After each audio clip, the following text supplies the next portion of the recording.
નમસ્કાર વિદ્યાર્થી મિત્રો, સ્વાગત છે આપ સર્વેનું ડિજિટલ પ્લેટફોર્મ સુધીર સર બાયોલોજીમાં. હવે લાસ્ટ લેક્ચરની અંદર મતલબ કે આજનો લેક્ચર 11 સાયન્સનો છે અને લાસ્ટ લેક્ચરની અંદર આપણે લીલ વિશેની જનરલ માહિતી વિશે અભ્યાસ કર્યો હતો. તો લીલની જનરલ માહિતીની અંદર આપણે સૌથી પહેલાં તો લીલની કેરેક્ટરિસ્ટિક ભણ્યા હતા, પ્લસ લીલ છે એ કયા નિવાસ સ્થાનની અંદર જોવા મળે, એનું બોડી બંધારણ કેવું હોય છે, મતલબ આયોજન સ્તર કેવું હોય છે, મતલબ સુકાયક કેવું હોય છે, પ્લસ એની અંદર કયા પ્રકારના રંજક દ્રવ્યો જોવા મળે છે. આ બધા વિશેની આપણે માહિતી અભ્યાસ કર્યો હતો. હવે આજના દિવસની અંદર આપણે સૌથી પહેલાં સ્ટાર્ટઅપ કરશું લીલના પ્રકાર વિશે. તો સૌથી પહેલાં આપણે લીલના પ્રકાર વિશેની માહિતી લઈએ તો લીલના મુખ્યત્વે કેટલા પ્રકાર હોય. તો લીલ છે એ 3 પ્રકારની હોય છે. એક હોય છે લીલી લીલ અથવા તો એને કહેવામાં આવે છે ક્લોરોફાઇસી. ત્યાર પછી બીજી આવશે બદામી લીલ અથવા તો એને કહેવામાં આવે છે ફિયોફાઇસી. અને ત્રીજી આવશે લાલ લીલ કે જેને કહેવામાં આવે છે રોડોફાઇસી. ત્રણેય ઇંગ્લિશના નામ છે એ પણ યાદ રાખવા જરૂરી છે. સૌથી પહેલાં આપણે લીલી લીલ છે એનો ડાયાગ્રામ વિશેની ચર્ચા કરીએ તો હું અહીંયા ડાયાગ્રામ એક જ ડ્રો કરું છું. બાકીના 2 ડ્રો છે ડાયાગ્રામ એ તમારે હોમવર્કની અંદર કરવાના છે. તો લીલી લીલ છે ને એનો એક ડાયાગ્રામ આપણે ડ્રો કરીએ તો એની અંદર તમને આવી રીતે વોલ્વોક્સનો ડાયાગ્રામ તમને આપ્યો છે. તો આપણે વોલ્વોક્સનો ડાયાગ્રામ ડ્રો કરીએ. આ રીતે વોલ્વોક્સ હોય. હું નાનો ડાયાગ્રામ કરું છું, જો કે તમને મોટો ડાયાગ્રામ આપ્યો છે. તો આ રીતે વોલ્વોક્સનો ડાયાગ્રામ આપણે ડ્રો કરવાનો છે, બરાબર.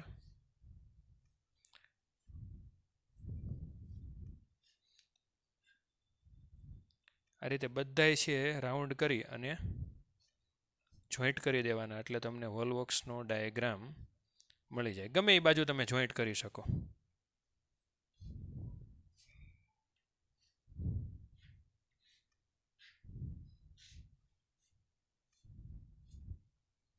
બરાબર.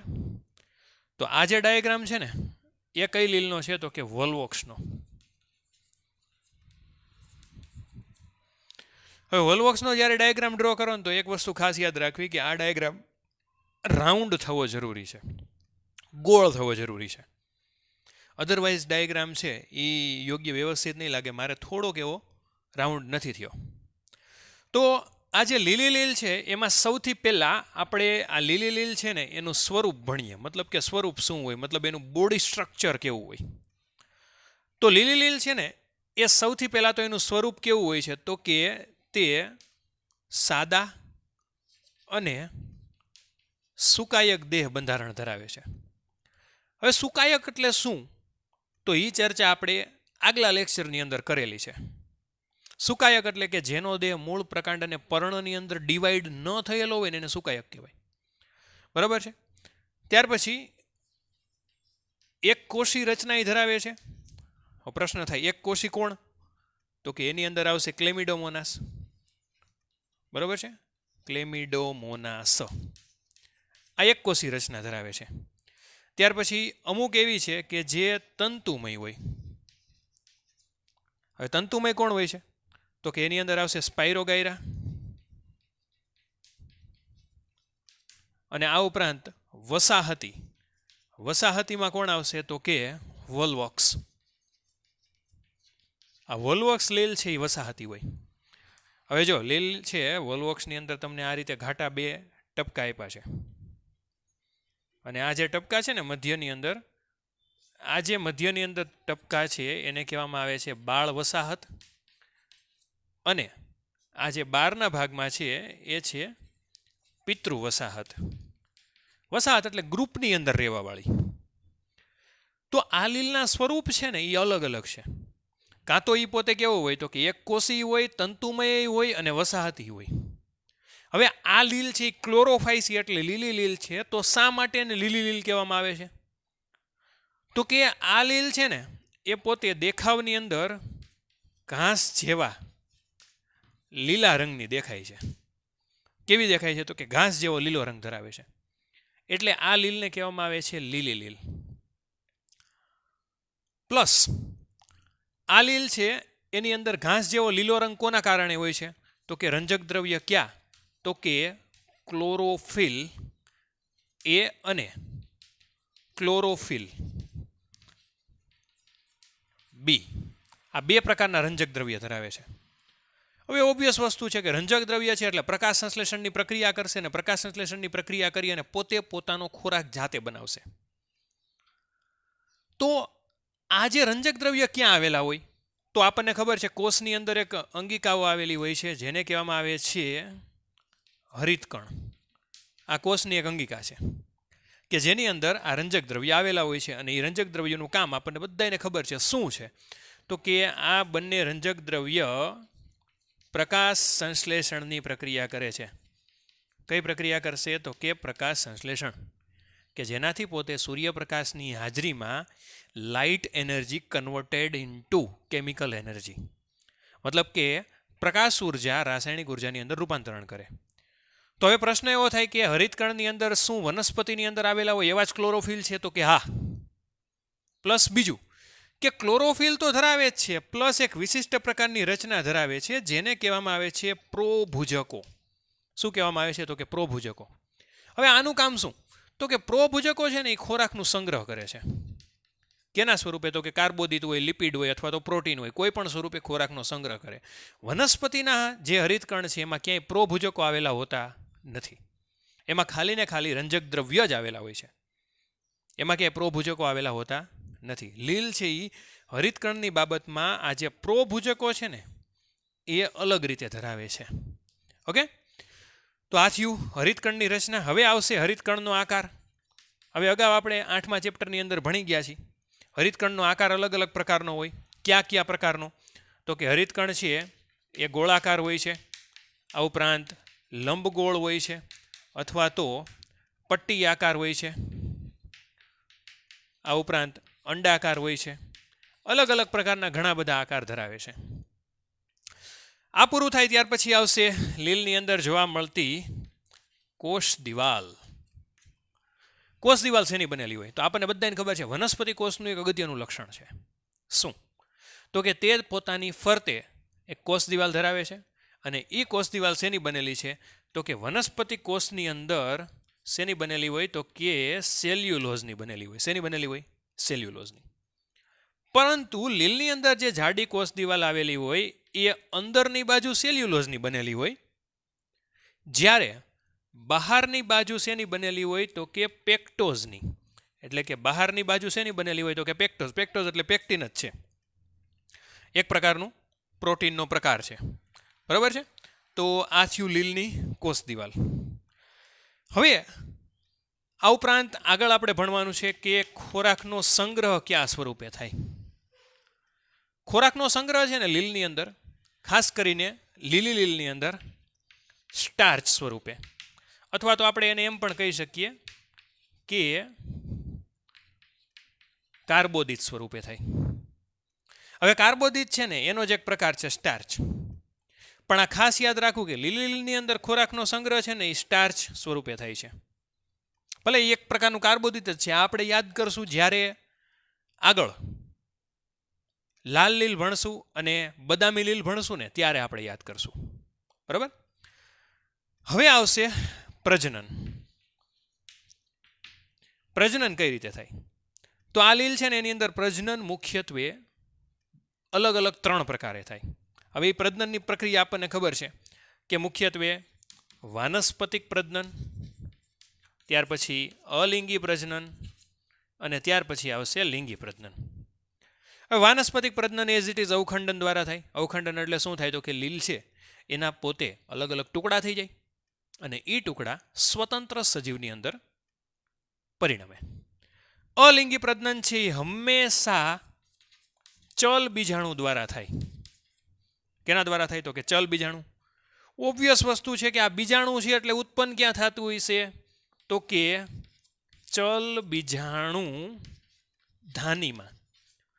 અને એમાં આ બીજાણુ ચલ છે એટલે એ શું ધરાવતા હશે તો કે કશાધારી છે. કેવા હશે તો કે કશાધારી, મતલબ કશા ધરાવતા હશે. હવે વાત આવી લિંગી પ્રજનનની. હવે લિંગી પ્રજનનની અંદર ઘણી બધી વિવિધતા જોવા મળે. લિંગી પ્રજનન છે એ કાં તો સમજન્યુ દ્વારા થાય, કાં તો વિષમજન્યુ દ્વારા થાય અને કાં તો અર્ણજન્યુ દ્વારા. બસ આટલું જ લખવાનું છે. તો આ થયું લીલ વિશેની માહિતી. કઈ લીલ? તો કે લીલી લીલ વિશે. બરાબર. તો આ થયું આખું લીલ વિશેની ટોટલી માહિતી. હવે આવશે એક્ઝામ્પલ. તો એક્ઝામ્પલની અંદર મેં શરૂઆતમાં જ આપી દીધા. ક્લેમિડોમોનાસ છે, સ્પાયરોગાયરા છે, વોલ્વોક્સ છે, કારા છે. આ બધી લીલ છે એ લીલી લીલ તરીકે કન્સિડર કરવામાં આવે છે. ઓકે, ફટાફટ આનો સ્ક્રીનશોટ પાડી લ્યો. ત્યાર પછી આપણે ભણવાનું છે આગળ બદામી લીલ. ઓકે, ફટાફટ આનો સ્ક્રીનશોટ પાડી લ્યો.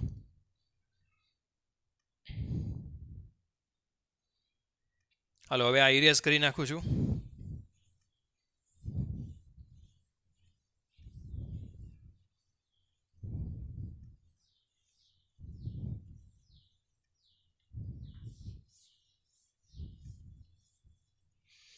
હવે આવશે બદામી લીલ. હવે બદામી લીલ છે ને, એનું સૌથી પહેલા આપણે ભણવાનું છે નિવાસસ્થાન.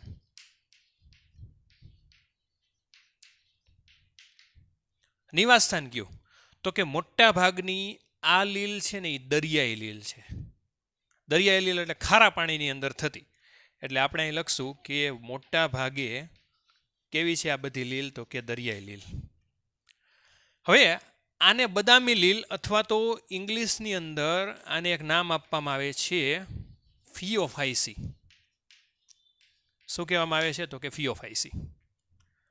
હવે નિવાસસ્થાન છે એ ભણી ગયા. હવે આવશે સ્વરૂપ. સ્વરૂપમાં શું આવશે? તો એ દેખાવમાં કેવી હોય છે? તો સ્વરૂપની અંદર છે ને ખૂબ જ વિવિધતા ધરાવે છે. ખૂબ જ નાના સ્વરૂપ.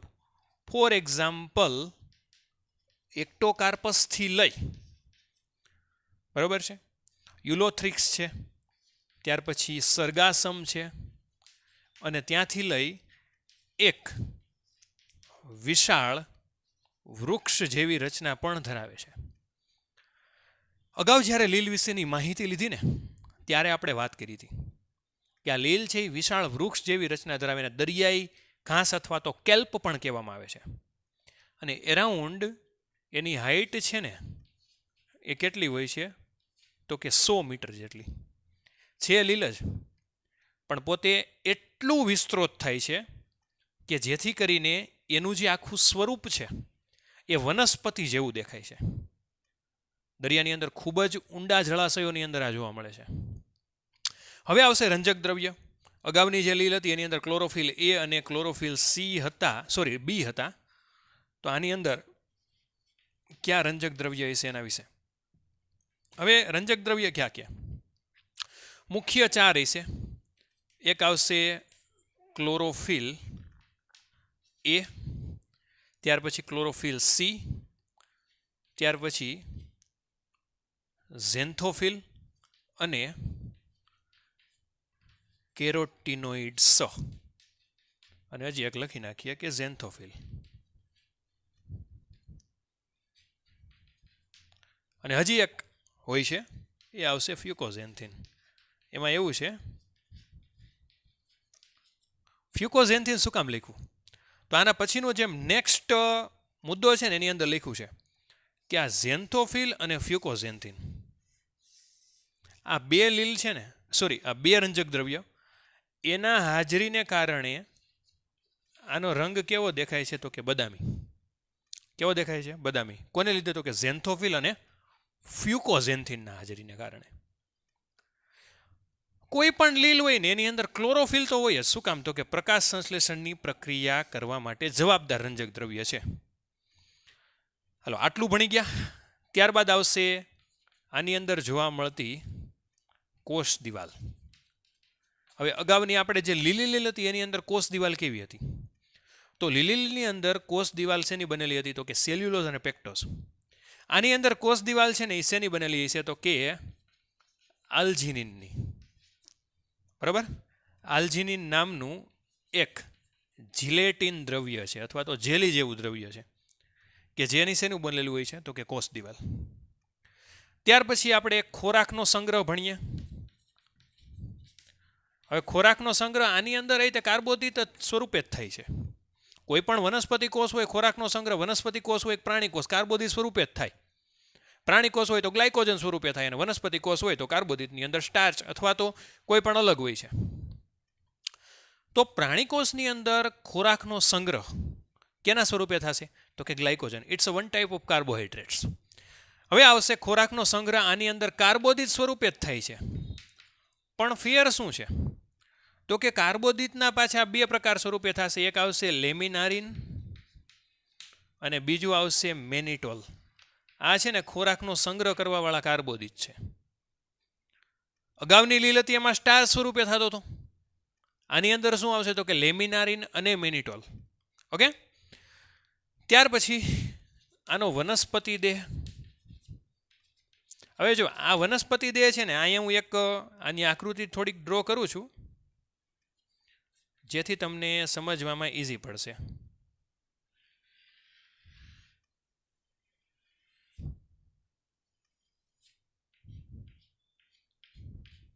આવી આકૃતિ આપેલી છે.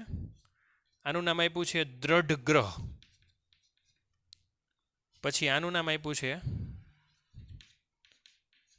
છાત્રિકા વૃંત. બરાબર છે.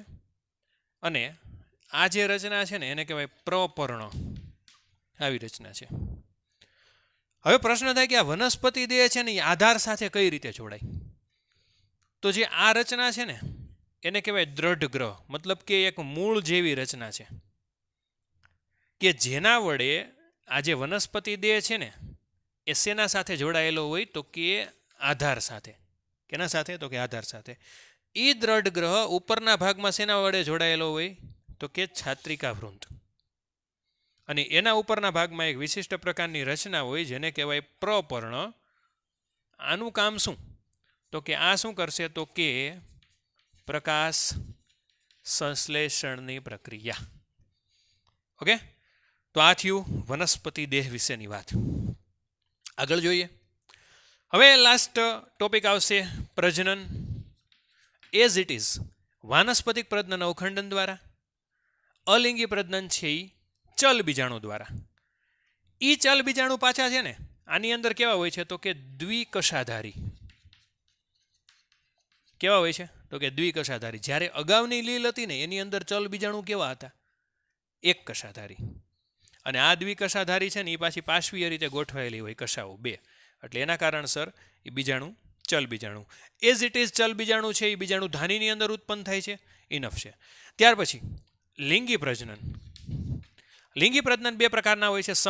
ત્રણ પ્રકારના: સમજન્યુ, વિષમજન્યુ અને અંડજન્યુ. એમાં ખાસ કરીને વિષમજન્યુ હોય તો એની અંદર બે પ્રકારના જન્યુ હોય. એક નરજન્યુ અને બીજું હોય માદાજન્યુ. એમાં આપણે ખાસ કરીને વાત કરીએ માદાજન્યુનું, તો માદાજન્યુ છે ને એ નાસ્પતિ આકારના હોય. નાસ્પતિ આકારના એટલે આ ટાઈપના આકારના હોય છે કે નીચેના ભાગમાંથી ફૂલેલા અને ઉપરના ભાગમાંથી સાંકડા. હવે ઓબ્વિયસ વસ્તુ છે કે નરજન્યુ નાના અને ચલિત હોય, માદાજન્યુ મોટા અને અચલિત હોય. તો જ્યારે ફલનની પ્રક્રિયા થાય, ફલનની પ્રક્રિયા માધ્યમ દ્વારા થાય. માધ્યમ એટલે પાણી. તો એ પાણીના માધ્યમ દ્વારા થશે ત્યારે નરજન્યુ છે ને એ કોની પાસે જશે હલનચલન થઈને? તો કે નાસ્પતિ જેવા જે માદાજન્યુ છે એની અંદર. મતલબ ફલન કેમાં થશે? તો કે ફલન છે એ કેમાં થશે? તો કે માદાજન્યુની અંદર. બરાબર. એટલે માદાજન્યુની અંદર શું થશે? તો કે ફલનની પ્રક્રિયા થશે. તો આ થયું આની અંદર પ્રજનન. હવે આની અંદર એક્ઝામ્પલ, તો એક્ઝામ્પલ મેં એઝ ઇટ ઇઝ લખી નાખ્યા છે. એક્ટોકાર્પસ છે, સરગાસમ છે, ડિક્ટિયોટા છે. બરાબર. આ ઉપરાંત લેમિનારિયા છે. આ બધી અલગ અલગ પ્રકારની ઘણી બધી એક્ઝામ્પલ આપ્યા છે, પણ આપણે થોડા એવા એક્ઝામ્પલ આની અંદર લઈએ. તો આ થયું બદામી લીલ, અથવા તો એને કહેવામાં આવે છે ફિયોફાઇસી. ટેક્સ્ટબુકની અંદર તમને આ જે લીલ આપી છે એકદમ આખું સળંગ ફકરા સ્વરૂપે આપ્યું છે. અને એ ફકરા સ્વરૂપે આપ્યું છે એટલે યાદ રાખવામાં થોડીક તકલીફ પડશે. તો એઝ ઇટ ઇઝ મેં જેમ આવી રીતે અલગ અલગ ભાગ પાડ્યા છે, ફોર એક્ઝામ્પલ નિવાસસ્થાન, સ્વરૂપ, રંજક દ્રવ્ય, કોષ, દિવાલ, ખોરાકનો સંગ્રહ, વનસ્પતિ દેહ, તો એ રીતે યાદ રાખશો તો ખૂબ જ સરળતાથી તમને યાદ રહી જશે. ફટાફટ સ્ક્રીનશોટ પાડવો હોય તો પાડી લેજો. ઓકે. તો ખાસ બીજી સૂચના કે આકૃતિ મેં બંને લીલની એક એક ડ્રો કરી છે. તમારે બે એક્સ્ટ્રા હોમવર્કની અંદર ડ્રો કરવાની છે, જેથી કરીને ખબર પડે કે લીલ છે એ કેવા દેખાવની અંદર હોય, કેવો એનો વનસ્પતિ દેહ હોય. ઓકે. તો ખાસ આ રીતે યાદ રાખજો. નેક્સ્ટ લેક્ચરની અંદર આપણે રોડોફાઇસી ભણશું અને પછી આ બધી લીલને આપણે સમરાઇઝ કરશું. ઓકે, તો ખાસ કરીને વાંચજો, પ્રેક્ટિસ કરજો, યાદ રાખજો, અને કોઈ પણ પ્રકારનો પ્રશ્ન હોય તો મને પૂછજો. અને ત્યાં સુધી ચેનલને લાઈક કરો, સબસ્ક્રાઈબ કરો, શેર કરો. ત્યાં સુધી જય હિન્દ, જય ભારત.